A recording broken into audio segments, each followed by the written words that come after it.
organizations and advocates and partners who are committed to affordable housing within Orange County.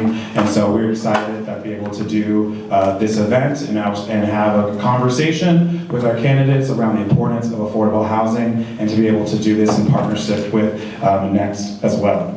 So I think at this point we want to get things started. So I'm going to pass it to our moderator today, the incomparable Donna Carrington. Good evening, everyone. I get to be your moderator tonight. So, some things to set things up. Audience rules. Applause each time. So cheer at the start, maybe finger snaps. Then we're going to be quiet. Please silence your cell phones. How tonight will work. All candidates will answer each question, though there may be some slight modifications for incumbent candidates. All of the questions pertain to aspects of transit equity and affordable housing. You will notice the theme of equity throughout because the most vulnerable and underserved populations among us are the most susceptible to impacts and the least able to spend money to adapt. I will tell you how much time you have for each question, and time limits will be adhered to. Are we ready to get started? Mm-hmm. All right. So we're going to start with introductions. Each candidate will have 60 seconds to answer. Please introduce yourself by providing your name, preferred pronouns, what your day job is, what you love about living in our community, and a quick fun fact about yourself. So let's start at this end. Oh, sorry. That's okay. Okay.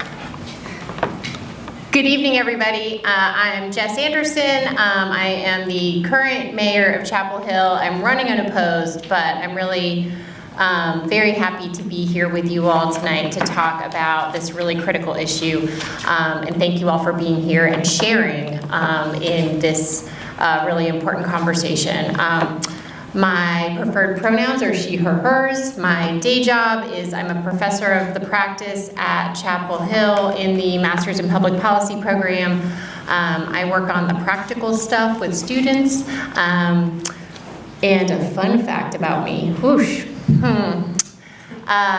When I was in my 20s, I lived in rural southern Japan for a year and a half, and I think I was probably the tallest and blondest person there. And I made quite a splash whenever I went out in public. So it was a good experience to be different and to be the other, although people were very kind. But it was an interesting year and a half. Try to remember the whole list of things. Hi, I'm Wes McMahon. I'm one of your candidates for town council this year. My wife and I moved to Chapel Hill in 2014. We got 2 kids, one at Colbreth and one at FPG. We're in the dual language track there. What do I love about Chapel Hill? I love our greenways and our parks, and I love the fact that I get to wake up here in a world where waking up in some places doesn't feel as great. I believe in our values, and I believe in the spirit and energy that we bring to this town. I love it here. Quick fact about myself, I speak Swahili. I studied it for 4 years. I've lived in Tanzania. My day job right now is different. I used to work for the U.S. State Department. I was doged out of that job in February, where I was working in the refugee program, but now I'm back working for Durham Tech, teaching English as a second language, right now out of the Drakeford Library. And today we went to Weaver Street as a group and had a good time. So that's a quick introduction to me, Wes McMahon. Pronouns. Oh, he, him, his. Thank you.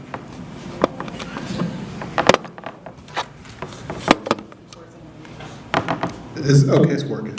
Hi, my name is Louis Rivers. I am another candidate for town council. My pronouns are he, him, his. What do I love about Chapel Hill? I love the people. I often say that people in Chapel Hill are either interested or cool, and a lot of times they're both of those things, but rarely neither of them. So I really like the people of Chapel Hill. My day job, I work for North Carolina State University. I'm an associate professor. I focus on environmental decision making. And a fun fact about me, I have never broken a bone. I'm very risk averse.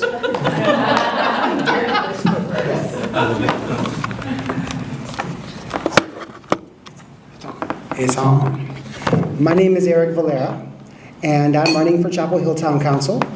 My pronouns are he and him. I love living in Chapel Hill because this is where I've raised my family. My son grew up here, went to the schools here, and I love the sense of community that we have built and developed here in Chapel Hill over time. My day job, I'm a nonprofit consultant. I've worked in the nonprofit field for a long time, and I'm now serving as a consultant in that field. And a fun fact about me, this is something that some folks might know. I'm an artist. I'm a practicing artist. I'm a painter, and I paint abstract expressionist work, and I show my art sometimes around work. Right now I'm showing at CC's Gallery in Durham. Thank you. Hello. Camille Berry. My pronouns are she, her, hers. And my day job is I work as a consultant. I've gone back to consulting as a fundraiser. I do like to ask for money. And what do I love about Chapel Hill? I love the people. I love that oftentimes people will talk with me. And I try not to, encroach too much when I see someone new, but I do love the people. I love getting to know their stories. And I'm going to switch up my fun fact here. My fun fact is I have a radio show, which allows me to be fed in multiple ways. You like to eat? I love to eat. So it's called Camille Gets Fed. The premise is people will have me over, and feed me? And then, I think it's one of my most brilliant ideas. And then that conversation that we have over the meal, which is one of the most intimate conversations you can have in someone's home, we continue. Thank you. On the radio. Good afternoon, everyone. I'm Paris Miller-Fouché, she, her, hers. I currently work at Duke University as the Assistant Director at the Center for Muslim Life. I also work with IFC as the TAP BIPOC Training for Action lead, where we are ensuring that our community is equipped to support our unhoused community with the shelters, supportive services, and warm meals. As a part of Team Activate, we are moving the organization from a charity-based org to an advocacy-based org so we can get to the root causes of chronic poverty and homelessness. What I love about Chapel Hill is I live in the historic African-American community of Northside, where I'm raising my son in his great-grandmother's home. And if you want to ever take me out for a good time, let's go get ice cream together. I absolutely love ice cream. Don't ask me what flavor, I like them all. Except for goat milk. I don't like goat-based dairy. Thank you all.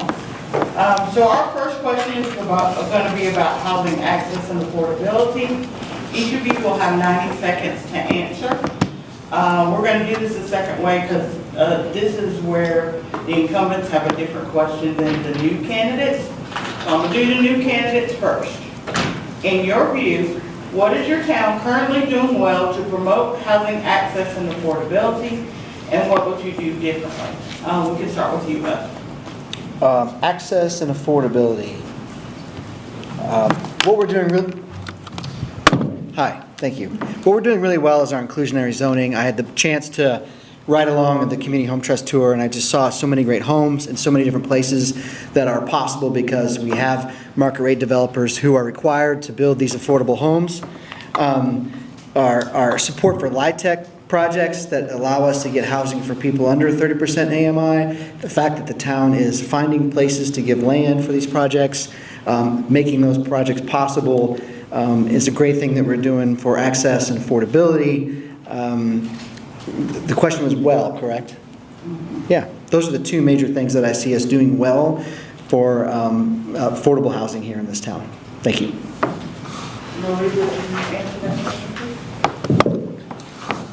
It's just well, not, In your view, what is your town currently doing well to promote Okay. housing access and affordability, and what would you do differently? okay. I think what we've done well is that we've invested in a good affordable housing team, so the town has a good affordable housing staff, so it's a good investment, and it shows a commitment on the part of the town to actually have staff dedicated to that. I think we've also done well partnering with nonprofits. So we have Empowerment, the Mary and Cheeks Jackson Center. I think the town's done well in terms of like partnering with these nonprofits when thinking about housing. I think in terms of doing something differently, I think we need to update our land use management ordinance. I think it's something that proves to be a barrier for us developing housing just across the spectrum in Chapel Hill, and that's something that we need to update. And Eric?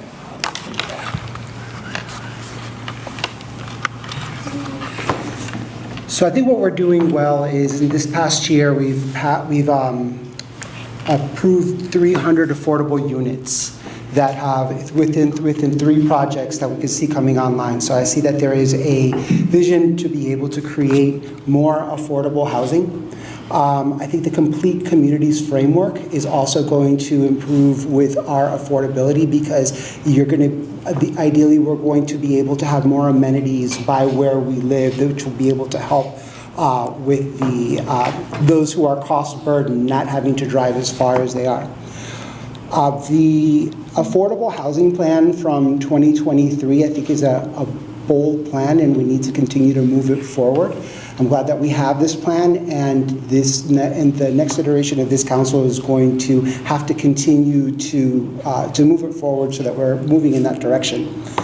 What could we be doing? What could we be doing better? I think what we could be doing better is engaging the people who are impacted by affordable housing, impacted by their lived experience. We put a lot of value on technical and academic knowledge and not enough value on the lived experiences of people who are experiencing the cost burden of housing. Thank you. For our incumbents, how has your understanding of the affordable housing needs and landscape changed since you've been in office, and what would you do in your next term to address this? I want to be different, and I'm going to start with Councilperson Paris. All right. In terms of my, I'm good now? Excellent, thank you. Really, my sights haven't changed much at all. We are still in a crisis. And so I think where we are headed is exactly where we need to be going. We need to continue investing in our Complete Communities initiative. We also need to be looking at our land use ordinance and making sure that we're moving it in a way that is moving us out of a history of redlining. And so how we use land and how we think about housing types is really, really important in moving housing in a housing justice direction. Where I want to be heading in the next 4 years is really a focus on our town-owned affordable units that we own. Right now, the amount of money that we put towards that is basically what HUD gives us, and that's not enough. And so we really need to have a plan moving forward on how we want to rehab those. We need to think about it in terms of P3s, public-private partnerships, like we did with the units with Trinity Court, with 54 units. I also want to look at how we can do more modular and quick constructions. This to help, speed up rehab without long tenant relocations. And we need to continue looking at how we're increasing our homeownership pathways for our public housing residents. Right now, 34% of the households that move out of our public housing have been able to purchase homes, and so I want to continue to build on that. Councilperson Camille, same question. Thank you. What I have discovered is something that I knew, but it became much more apparent, which is housing for those who earn the least, who have the least, is the most costly. And to say that we want affordable housing is not an easy feat. Those are easy things to say, but it means how are we going to spend more for those? It means that we have to have almost like a balanced diet. We have to have other homes produced so that the naturally occurring affordable homes, what used to be, aren't gobbled up because we have such a small amount of stock here. So it's taking care of those who have the least all the way up to, and I'm not talking about the very wealthy.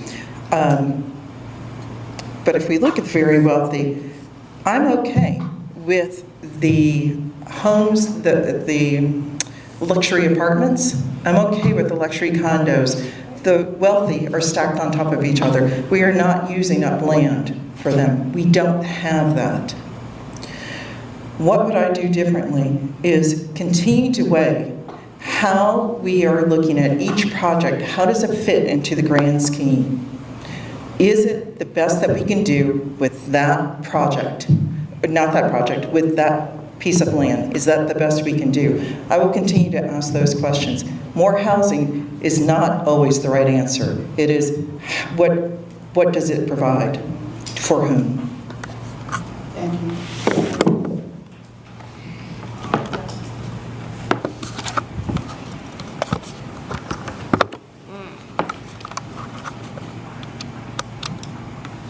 Thank you.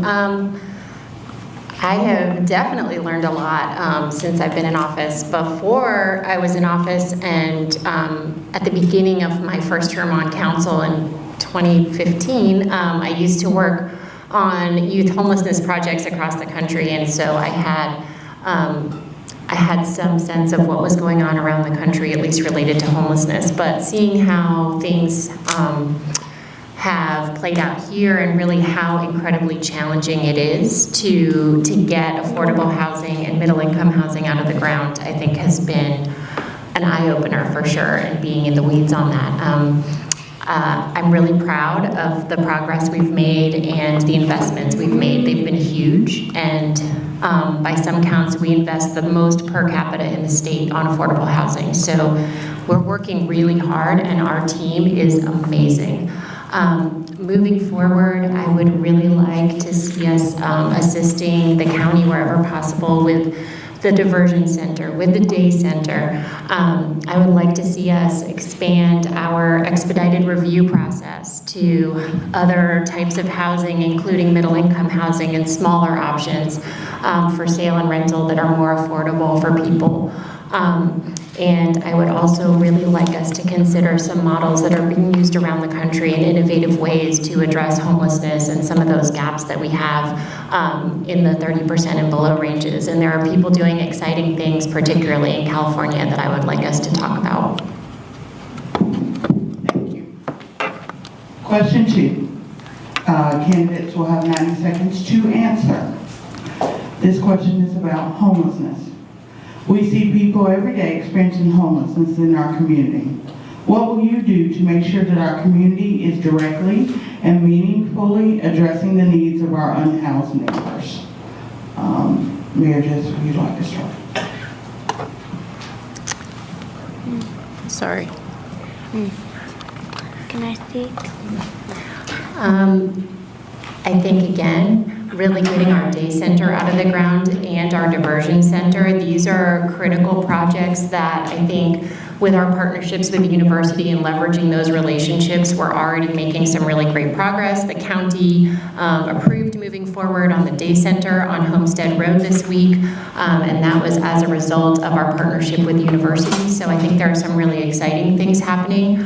I do think the diversion center is critical, and I would really like us to think a little bit differently about our partnership to end homelessness and what we all bring to the table. I think the town could be an amazing partner in creating more units as opposed to kind of, I think, the way the structure is now. So I would love to talk about that.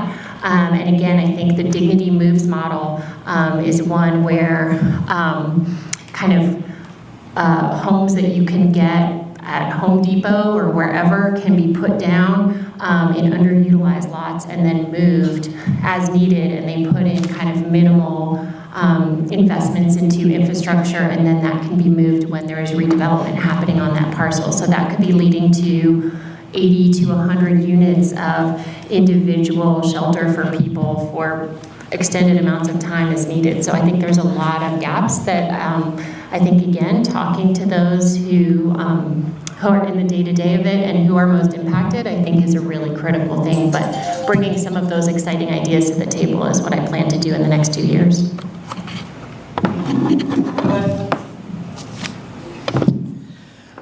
One of the things I'm proud of here in Chapel Hill is our community policing model and our care team and the partnership that we have with the county for SORAD and the work that they're doing. The partnership aspect of this is so important. This is not just a Chapel Hill problem. This is a community-wide problem.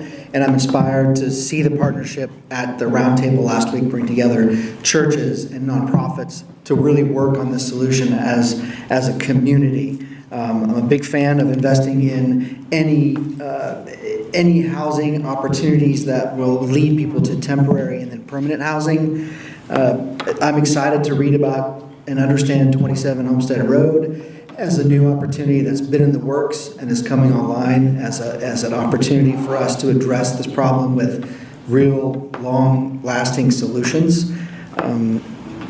Again, the emphasis on partnership is what is going to make this successful and make us address this issue as a community. Thank you.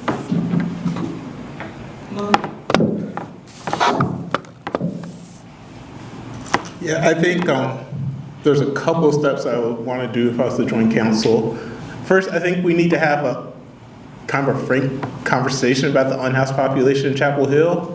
I think some people are afraid to express what they really think because they may have views that are impolitic, and I think we should get those out on the table and address them. I think it's important to get those views out on the table because I think that will lead to us educating people in Chapel Hill about how you actually end up not being in a home. I think a lot of people see it as a personal feeling, but it's an aspect of like a system factor. So homelessness is something that engages all the community and all of us, but I don't think that's clear to everybody in our community. So like instead of assuming people know that, I think we need to make sure that people actually understand how homelessness works. So I think that's something we need to do. I think we also need to further engage UNC. I know UNC has been part of helping with the day center and other things, but like their students are a big part of this community and part of this issue, and I think we need to think about how can we further engage UNC and the students on campus. And finally, I think we need to think about this question of dignity and unhoused, and how can we make sure that people who are unhoused maintain that dignity in everyday interactions in the town. So that goes back to that education, but I see that almost separately as a question around dignity and being direct about the national conversation that's happening around unhoused people is not positive, and we need to be able to counter that.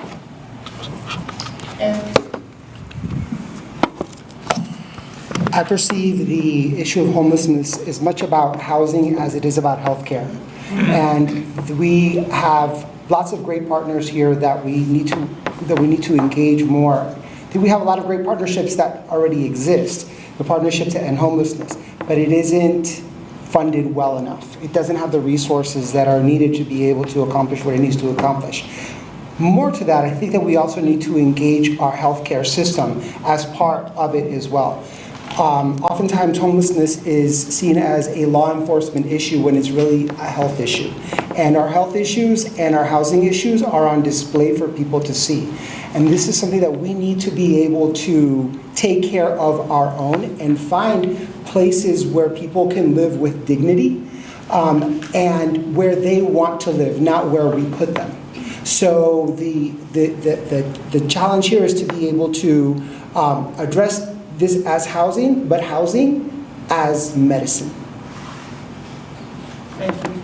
Councilperson Camille. Thank you. As someone who's faced housing insecurity with children, there are a host of reasons why one will become homeless, can become homeless. Those who are unhoused are still our neighbors. They are neighbors without shelter. As soon as we realize that, each of us, including the students, that these are neighbors who are here oftentimes well before they came and will be here well after they leave. Until we recognize the humanity that those unhoused possess, then we will recognize the humanity within ourselves. We have to continue to fund, and it's true, we do not fund enough. And if we don't, then that means that we're going to have to up what we do. So either we are active in the solution, and not just providing units, but providing supportive services, or we pay for those who are doing that. I think that it is something that we need to look at, we need to discuss, and we need to reflect, and we need to take action. We have a lot of planning in the mix already. It's time to implement. Councilperson Davis, please. Thank you for this question. To be clear, what I will do is I will marshal in the political will to end homelessness by treating it as the systemic failure that it is and not criminalizing human suffering. And I will invest in housing first solutions, mental health resources, and compassionate harm reduction and deflection, because we know that policing is not the answer. Our community safety is about taking care of our unhoused community. Our commitment to the Partnership to End Homelessness and frontline providers like the Interfaith Council for Social Service is critical now more than ever. Again, homelessness is a systems failure, not an individual one.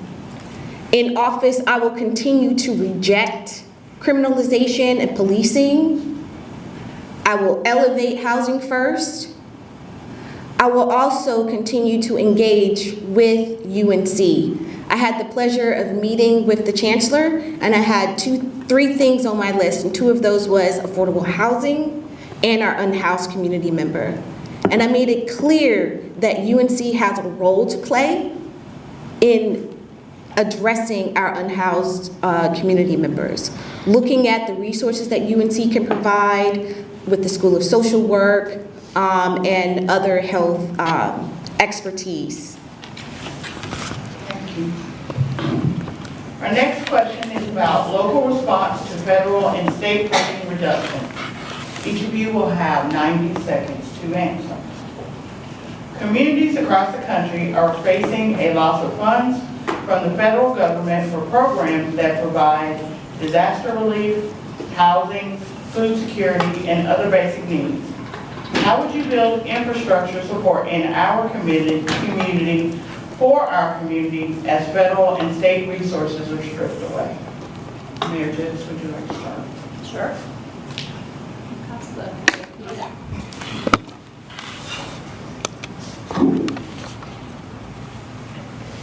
This has been an issue that I have seen firsthand this summer after the tropical storm hit.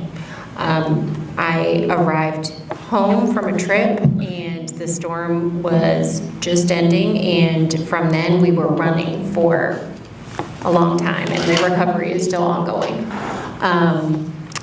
I think we have been successful to date in getting some of that state and federal funding that I was really worried that wasn't going to come through. And to be clear, we don't know about FEMA funding still.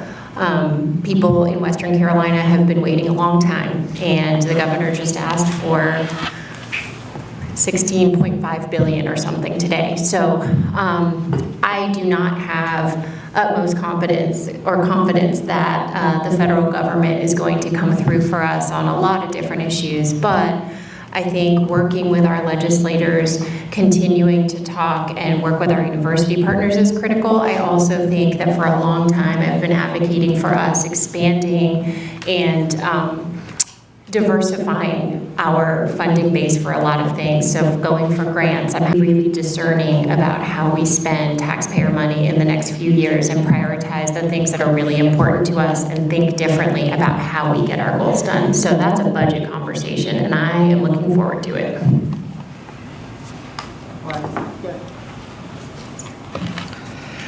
One of the concerns I've heard throughout the community, and one I have for myself, is the impact on rising taxes for long-term homeowners and people who are wondering about an uncertain future of being able to stay here in Chapel Hill.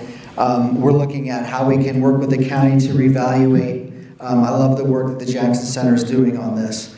So as we look forward to how we're going to deal with these cuts in funding, we really have to make sure that we're prioritizing our budget in a way that doesn't throw this back on our current main funding source, which is long-term property owners and people that are paying residential taxes in town. This is going to be another one of those places where I talk about a community response, where we have a tremendous network of nonprofits, congregations, and neighbors who have their own resources that they can bring to help meet the needs here, because it is an issue of diversifying our funding. And for the long term, one of our things is making sure that we make investments in town that help increase our commercial tax base and provide other sources of revenue. Public-private partnerships are going to be key. We're going to have to get very creative in how we think about what we can fund in lieu of some of our federal and state funding. In addition, I think we have a role to advocate with the state government to do what we can to make sure that if they're holding funds that we could use, that those funds are made available. Thank you. Thank you. This is definitely something that's a budget concern. Let's take a slightly different perspective. I'm not sure if the federal government will ever be what we've expected it to be in the past. So I think we need to start thinking about systems that will permanently replace what we expected from the federal government. And even in the past, FEMA, the most vulnerable people in our community, renters, weren't made whole by FEMA.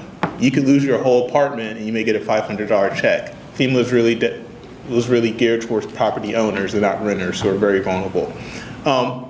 Going forward, I'd like to shout out Council Member Foushee and Wes. When the storm happened, both of them kind of got me involved in storm recovery. And I saw something that really changed how I thought about storm recovery, and that's triangle mutual aid. And like the people who are out there helping people who are hurt were people from the community. And I thought, can we do that in Chapel Hill? Can we think differently about creating a model where we have our neighbors helping each other? And can we as a town help subsidize those type of things? And I think that's a mindset change, and it's also a question of investment. But I think if we create that type of ecosystem, that's something that we can have in the long term and not just think about this 3-year horizon. So I think we really need to think about taking these more mutual aid models and making sure that we create systems where we can help each other. Thank you. Eric? So I'm in agreement with Louis that this is not normal, and we're never going to get back to normal in the same way. And we need to take care of each other. And part of this is that advocacy and mobilizing our community around how could we advocate at the state level? How could we get out of Chapel Hill and go to Raleigh as a group and say, this is what we need in order to be able to live in this state? But we also need to do a better job of taking care of each other and taking care of our neighbors, and planning strategically for when things like this happen. How could we pivot, or how could we better prepare for this type of emergent situation where we're not receiving money from the federal government that we had planned before? Typically, when you're asking for money for a grant or from the federal government or any other institute, you're supposed to have a plan in place and say that we have this plan, but we didn't plan for what happens if there's no money. Thank you. Councilor Smith? Sure. The loss of federal funds, will we get them back? We don't know, so we're planning for no. Private-public partnerships. I was executive director of Durham Central Park, where we built that park through a public-private partnership. The city of Durham purchased that land, and it was the nonprofit that developed it. It's where the Durham Central Park, it's where the farmers market meets, and more happens there. The university, not being adversarial, actually working in partnership with them, finding a way to work with that body to make this town thrive. They are dependent upon us, and we are dependent upon them. Prioritize infrastructure. As we talk about our budget, we must prioritize our infrastructure. So as we continue to develop, as we continue to grow, we have to make sure that our aging infrastructure is maintained, is updated. And it's often the things that we don't see. And one thing that I think that we can do better as a town is to communicate effectively what we're doing, when we're doing it, where can people actually step in? And that was something that was hard to discern following Chantal. So that is something that I will push for, at least for the next few months. And then even if I'm not in office, I will push for that. There are many organizations, including Rotary, of which I'm a member, that want to help, that can invest money, and we did in Western North Carolina, and we would here if we could. Thank you. Councilperson Parrish. Thank you so much. With the current administration in Washington, D.C. threatening a vengeful second term and our North Carolina GOP still not having passed a budget, local government is on the front lines of being able to carry out our values. And one of the things that we need to focus on with these funding gaps is understanding what we can do. Y'all, this isn't a left or right thing, this is a top-bottom thing. And we need to be centering working class people and people who are on the margins. And one of the things that we've done as a town to help shore up ourselves to be able to continue to lean into our values is investing in our $20 million affordable housing loan fund.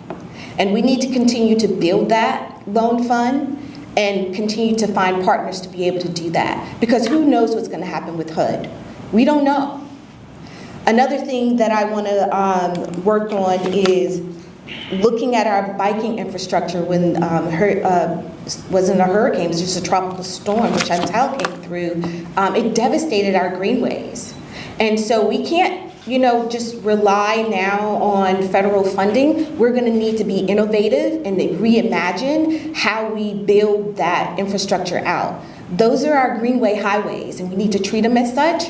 And so I want to be able to let our talented staff loose on ways in which we can rebuild in a way that can be quick, affordable, sometimes maybe even temporary, but always keeping our community safety first. So using town-owned land, our revolving loan fund, those are going to be ways that we're going to be able to close some of those gaps, and continuing to partner with UNC and meeting our community needs. Thank you. Thinking about the projects to promote active transportation that are being planned in in Chapel Hill, which 2 to 3 would you prioritize and why? If there's a project not in the pipeline that you think would have a major impact on load shift, what is that and why? Let's dream it together. Could you read it one more time, please? Yeah. Thinking about the projects to promote active transportation that are being planned in Chapel Hill, which 2 to 3 would you prioritize and why? If there's a project not in the pipeline that you think would have a major impact on mode shift, what is that and why? Let's dream it together. All right, Mayor Jess.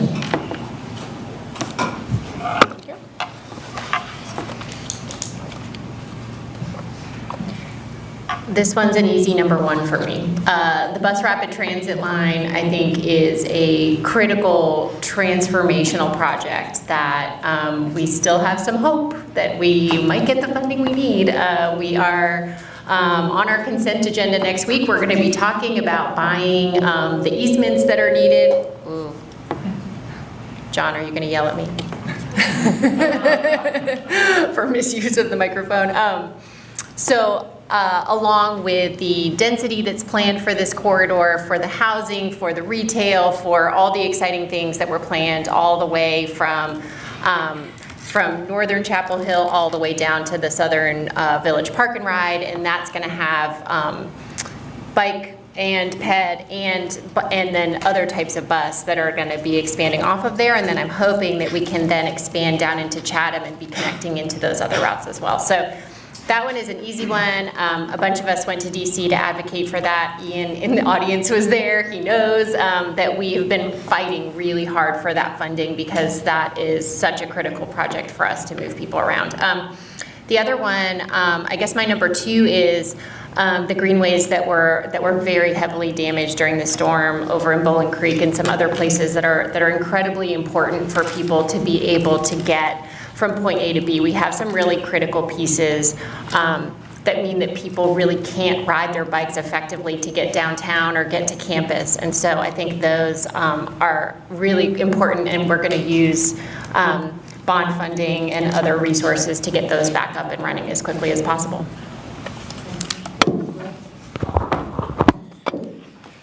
Great question, thank you. 2 to 3 top projects. The thing at the top of my mind is if we have a $6 million damage bill to our current trails, I'm really wondering how we can pivot and rethink about our current projects versus maintaining the trails that we have.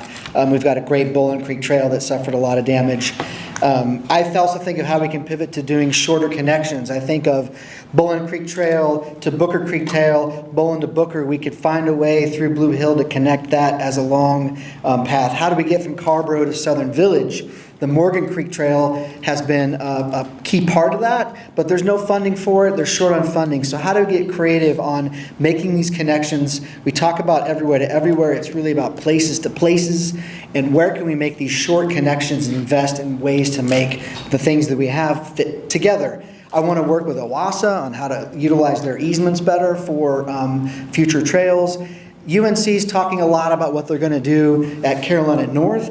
I want to make sure that in our conversations with them, we're going to get them to help build some greenways to connect with whatever they're doing up there, because it seems like a great opportunity to work with them in partnership to make some connections on Estes, on MLK, while we're waiting for this big transformative BRT program. So it's going to be looking at the current damage, maintaining what we have, versus these large projects, maybe pivoting to making smaller connections possible to see real projects get done. Thank you. Yeah, thank you. I'm going to be kind of a broken record here, but the BRT is probably the biggest project that I think could be transformative. I agree with Mayor Jess. And along those same lines, I think we need greater connection with the rest of the triangle. We have a lot of people that come in every day, and I used to take the bus from downtown Chapel Hill to Raleigh, and I stopped taking it when I had a kid because you can only take it in the morning and the evening, and if you have an emergency in the middle of the day, you don't have any way to get back to Chapel Hill. So is there a way for us to expand service where people can get home in the middle of the day for emergency? So practical applications like that for our transit and connection to the triangle. Then finally, I think for our greenways, we definitely need to rebuild parts of them. I mean, on Fordham, a bridge is out, and it's just dangerous. But we need to rebuild what the damage that's been done. But we also need to think about greater connection to Carborough, and with Bowling Creek Trail. And then we also need to think about signage and making sure that access to our greenways is really equitable. And when I say that, there are certain parts of our greenways and certain parts of Chapel Hill that you can use as connections in town that I know don't feel comfortable for everybody to make use of. So how can we make sure that these cut-throughs, I'm thinking of campus, I'm thinking of downtown, I'm thinking part of our greenway system that goes into neighborhoods, how can we make sure it's clear that these are for everybody? And I think that's a question of signage and a public education campaign. Eric?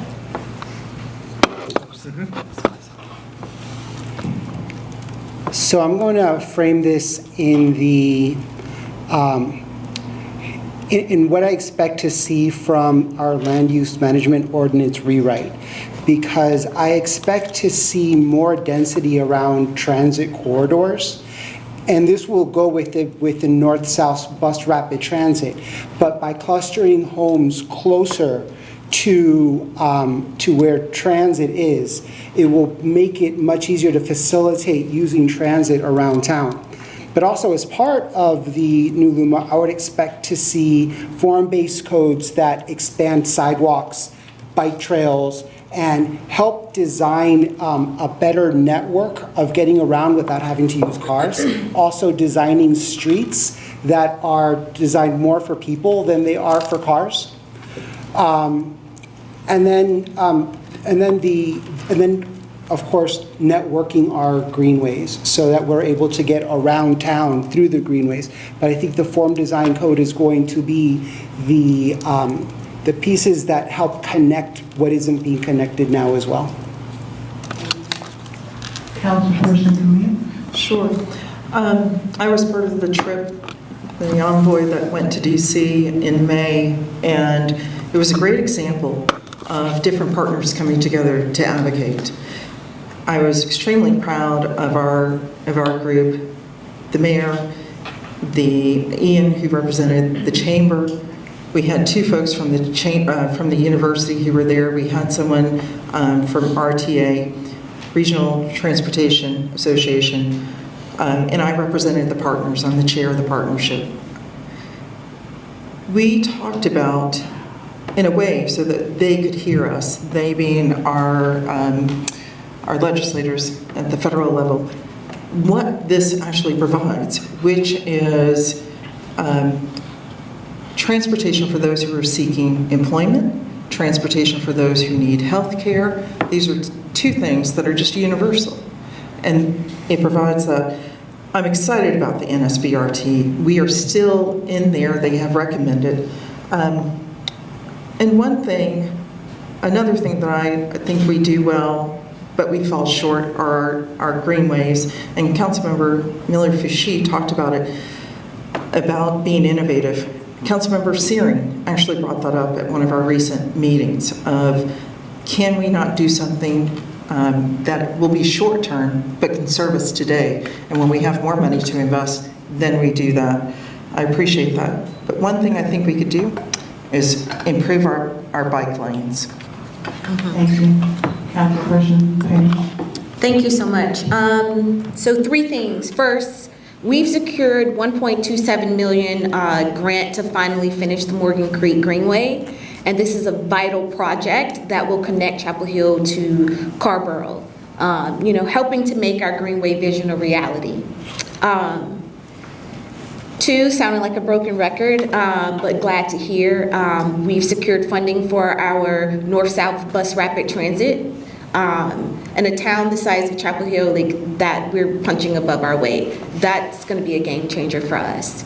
And also, even with the tragedy of, Tropical Storm Chantal, it has really demanded the way that we rethink about how we can fund the infrastructure that's needed for biking and for our greenways. And so, again, I want council to really give a good nod to our staff to be able to move in a way to rethink, to be innovative in how we build out the structure that we need so that we're not just kicking that can down the road. We know we're facing funding shortages from our state and federal governments. How do we reimagine the ways in which we build? And we can do it in a quicker way and in a way that money doesn't continue to be a barrier to get to where we need to be. Thank you all. Our last question. Our communities face serious climate changes impacts from Tropical Storm Chantal. These types of events are predicted to occur more often. We all have a stake in each other's well-being. What are your ideas for how to make our communities more climate resilient, taking into account frontline communities in your answer? I'm gonna call all people. Let's start with Eric.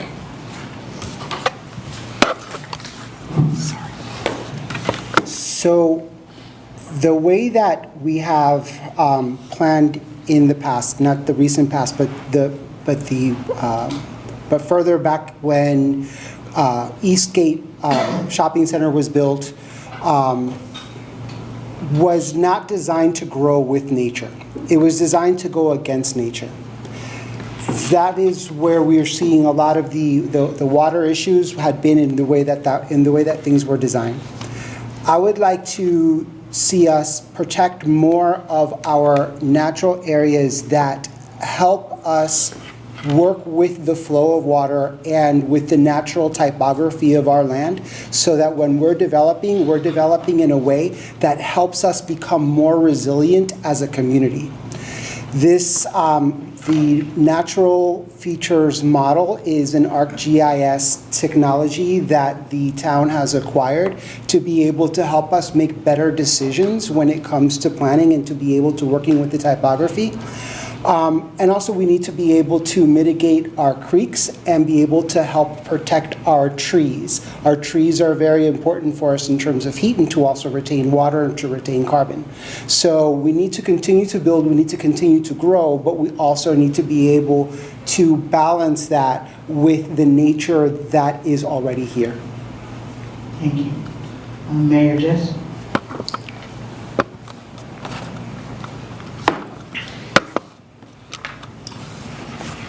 90 seconds, okay. This has come into sharp contrast in the past few months. We need an updated resiliency plan that takes into account that we need to look at outcomes.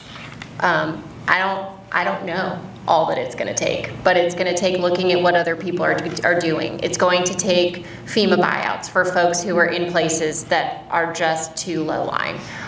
It's going to probably take some retention basins. It's probably going to take some really strategic look at where are the places within the watershed where we can have the most impact in terms of changing the direction of water as well as the speed of water. But there is going to need to be a huge effort around this. And what I really want us to do is engage the community in ways where we're helping people to also resiliency proof their properties. But I think the thing that is the most upsetting time and time again is that the folks that keep getting flooded out, that keep having all their belongings ruined, that are staying in hotels, are the people who have been in the worst places, that are the most marginalized, that have the least resources. And this town has stepped up time and time again in ways that I hope y'all know what our staff does.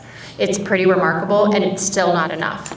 It's very upsetting to me personally, and I know to all of us as a town, what happens to people who have the least time and time again. So we need to get to work, we need to update our plan, and we need to be looking at all the different things we can do with an eye to our outcomes. How much is the water going to go down? Thank you. Louis? All right, thank you. Two ground level things.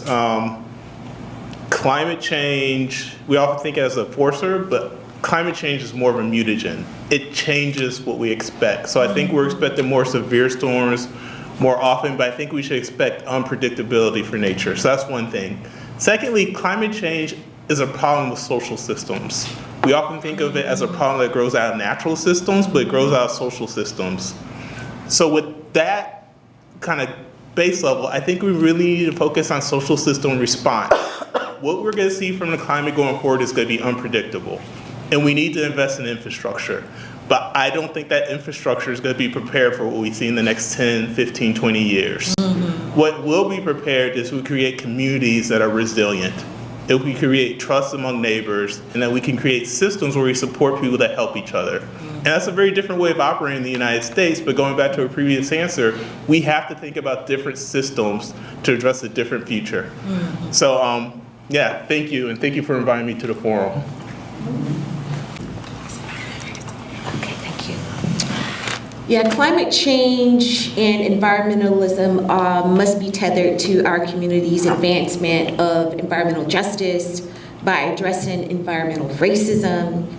And environmental justice is planned for and it's not an afterthought. So we have to continue our efforts to, one, address the coal ash that we're faced with, keeping front and center how we do remediation, both for our community, but also thinking about how and where our coal ash, in which communities will receive that. So I'm committed to making sure that we do our coal ash remediation, keeping racial equity and environmental racism at front and center. That's really, really important as we're thinking about environmentalism here. We have approved with the town a climate action, and it deals with mitigation. It has transportation and land use at the forefront of that. And in terms of like keeping frontline workers front of mind with this, when I think about extreme cold, extreme heat, I think about our cold weather and our cooling. And it takes hands and people to put these services together so that people aren't dying in our streets from extreme heat and weather and cold. And lastly, I just want to thank Louis and Melissa, who did a great job in talking about the climate disruption and what's happening with that, and how in the Northside community we are working together to think about mutual aid and ways to move forward as a community to think about and build out those cultural and ecosystems that are necessary. Thank you. Wes?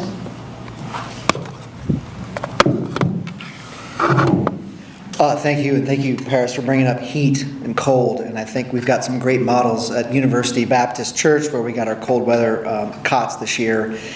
June was very hot, and it's going to take really looking at the roles of everyone in the community. What's the role for mutual aid? What's the role for neighborhoods? We probably need to develop some community-centered model where we've had neighborhood ambassadors for different types of communication, but we need some way to get information out to people. People don't know what to expect from the town. They don't know what to expect from their neighbors. We have a responsibility to keep people informed and on top of what it is we can and can't do. We can work with the neighbors to help sandbag in neighborhoods and help people move their furniture from the lower floor to the upper floor. That's stuff that town can't necessarily do. So we need to help people realize everyone has a role in this, and what role can they play in this partnership? We have a partnership in homelessness. We need some kind of partnership to help us with natural disasters in some way. So thinking in that way, if we're going to spend money, it has to be focused on results. I love this idea that when I talk to people, we're really concerned about people that are flooded out again and again, like the mayor said. If there's a way we can help these people with money, that to me seems like a priority and should be a part of the puzzle. So if we're talking about spending money, we need to be darn sure what those results are that we're looking for, and they may be different than reducing the amount of water. It may be the results are we're helping long-term affected people from being affected again. But really get an idea of what those outcomes are and figuring out how to work together in partnership. Thank you. Councilperson Camille. Thank you. The people who are getting flooded out time and time again, for the most part, are renters. They are not the homeowners. They are not the property owners. And why do they return? Because it's the most affordable option that they can get. And so they risk, they gamble. We've got to give them other options. And it's not going to be easy, but we have to. We have got to pick back up our stormwater plan. It was halted 4 years ago. There was a meeting, I remember in September, because I took a mental health day and went to the beach, and then joined the Zoom where that was halted. We have not picked it back up. And I have to say, I'm partly to blame because I'm on council now. So when Chantal hit, I can't say that any mediation that we had done would have prevented that, but we haven't moved forward. So we're going to have to pick that up. South Estes is a community, public housing community where my Blue Ribbon mentee lives. It floods even when it just rains. they're at the bottom of everything. And we've got to do something about that. So there are many communities here within Chapel Hill that need help, and I do really appreciate all of the ideas that have been shared here about how we can work together. It is going to take communication. The town can do better, and it's going to take coordination. We can be better partners at that. Thank you. Candidates now will have 60 seconds to give closing remarks or to clarify anything that has been discussed. Let's start with Councilperson Paris.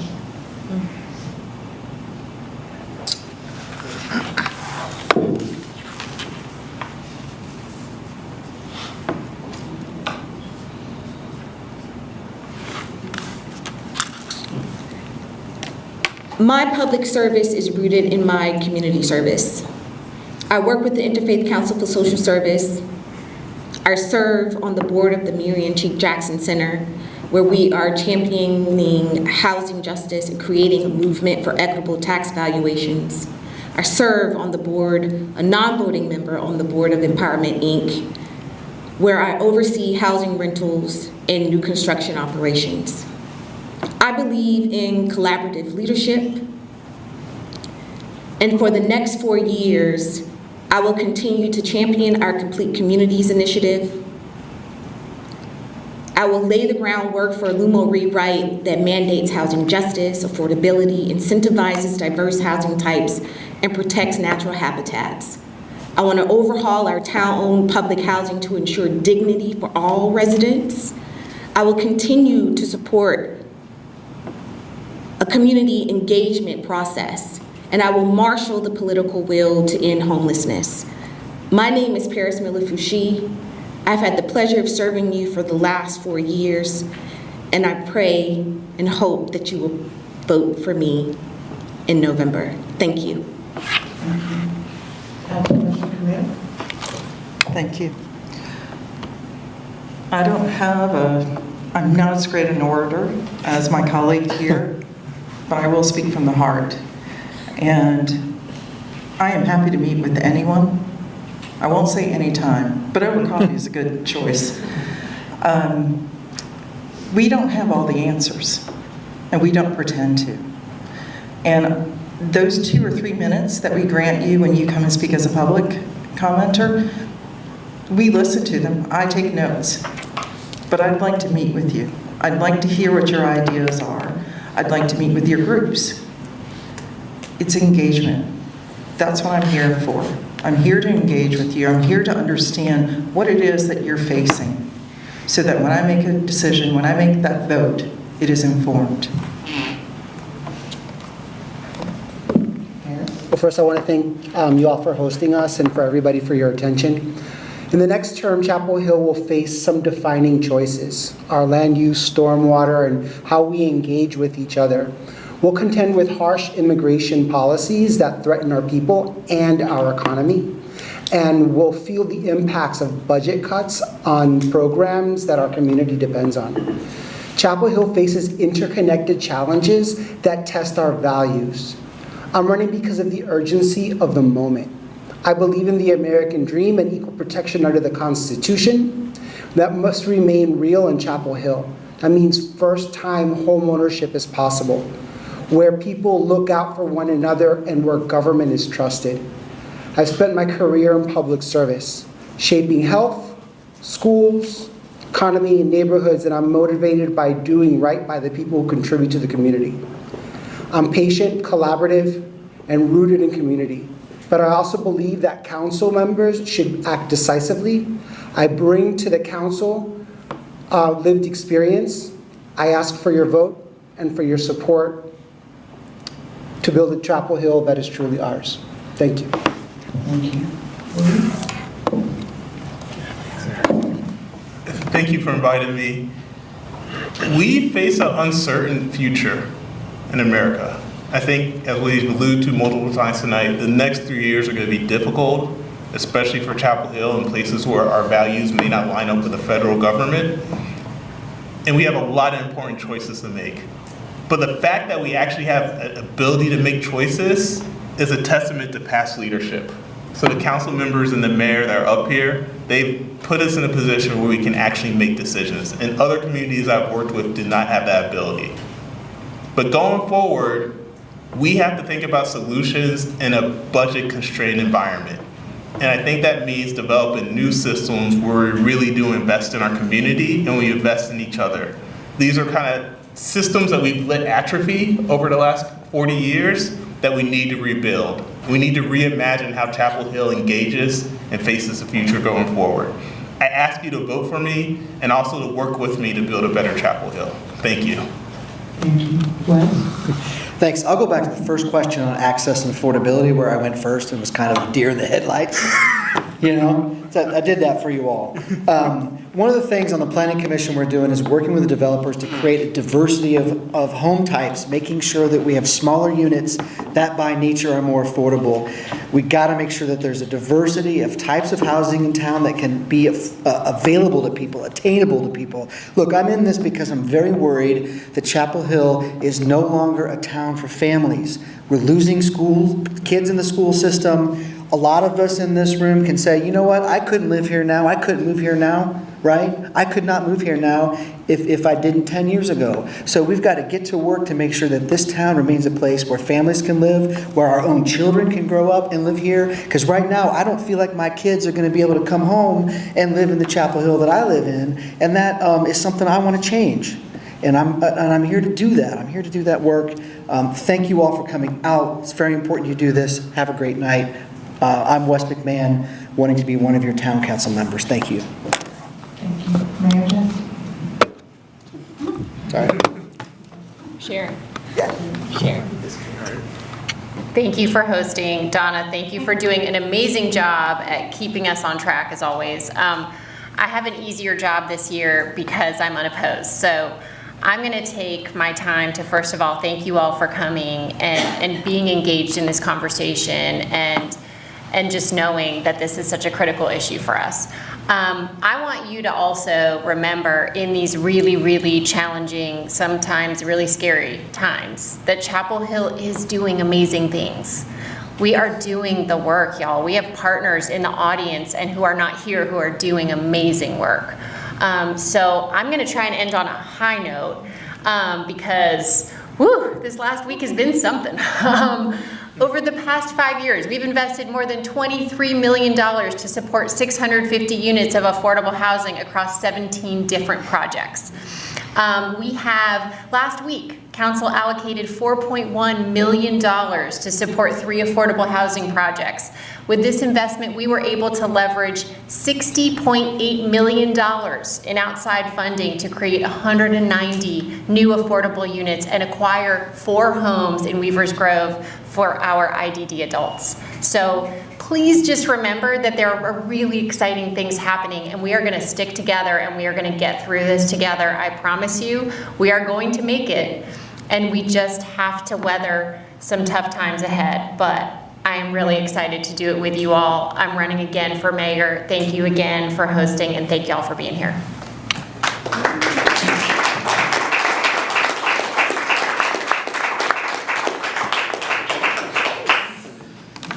Good moderators when you end earlier on time. Always remember that. So, I just want to thank everyone for being here, especially the candidates.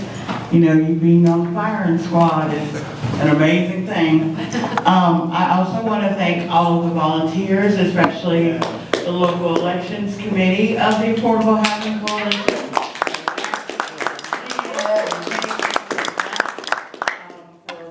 That we had a run of show, put this all together, also Molly and Allison from Next, and we'll see what happens. Thank you. Yeah, ain't that the truth? See what happens.